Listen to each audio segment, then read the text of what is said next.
Big boss Malayalam season 6 മത്സരാർത്ഥിയായ നോറ മുസ്കാൻ ഇപ്പോൾ യൂട്യൂബിൽ ആക്റ്റീവായി വരുന്നുണ്ട്. ബിഗ് ബോസിൽ നിന്നും ഇറങ്ങിയതിന് ശേഷമാണ് നോറ തന്റെ യൂട്യൂബ് ചാനലിൽ കൂടുതൽ ആക്റ്റീവായി വരുന്നത്. നോറയ്ക്കിപ്പോൾ 1,11,000 കൂടുതൽ സബ്സ്ക്രൈബേഴ്സ് ആണുള്ളത്. ആകെ 155 വീഡിയോസാണ് നോറ പങ്കുവച്ചിട്ടുള്ളത്. തന്റെ കാമുകനുമൊത്തുള്ള വിശേഷങ്ങൾ, കാര്യങ്ങൾ, അവരുടെ യാത്രകൾ, ഫുഡ് കഴിക്കുന്നതെല്ലാം നോറ യൂട്യൂബിലൂടെ പങ്കുവെക്കാറുണ്ട്.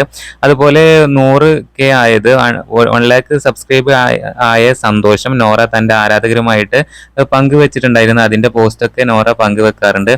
എന്തായാലും നോറയ്ക്ക് 90 ദിവസത്തോളം ബിഗ് ബോസ് ഹൗസിൽ നിൽക്കാൻ സാധിച്ചു. അതുവരെ ഒറ്റയ്ക്ക് നിന്ന് പൊരുതിയാണ് നോറ മത്സരിച്ചിരുന്നത്. എന്തായാലും ബിഗ് ബോസ് ഹൗസിൽ എല്ലാ മത്സരാർത്ഥികളും നോറയെ ഒറ്റപ്പെടുത്തുമായിരുന്നു. അതൊന്നും നോറയ്ക്ക് ഒരു വിഷയമേ അല്ലായിരുന്നു. എന്തായാലും 90 ദിവസത്തോളം നോറയ്ക്ക് പിടിച്ചു നിൽക്കാൻ കഴിഞ്ഞു. എന്തായാലും ഇപ്പോൾ നോറ വളരെയധികം ആക്റ്റീവായി വരുന്നുണ്ട്. നോറയ്ക്ക് ഇഷ്ടംപോലെ ഫാൻസ് ഒക്കെ കൂടിയിട്ടുണ്ട്. എന്തായാലും പുതിയ അപ്ഡേറ്റുകൾക്ക് നമ്മുടെ ചാനൽ മറക്കാതെ സബ്സ്ക്രൈബ് ചെയ്യൂ.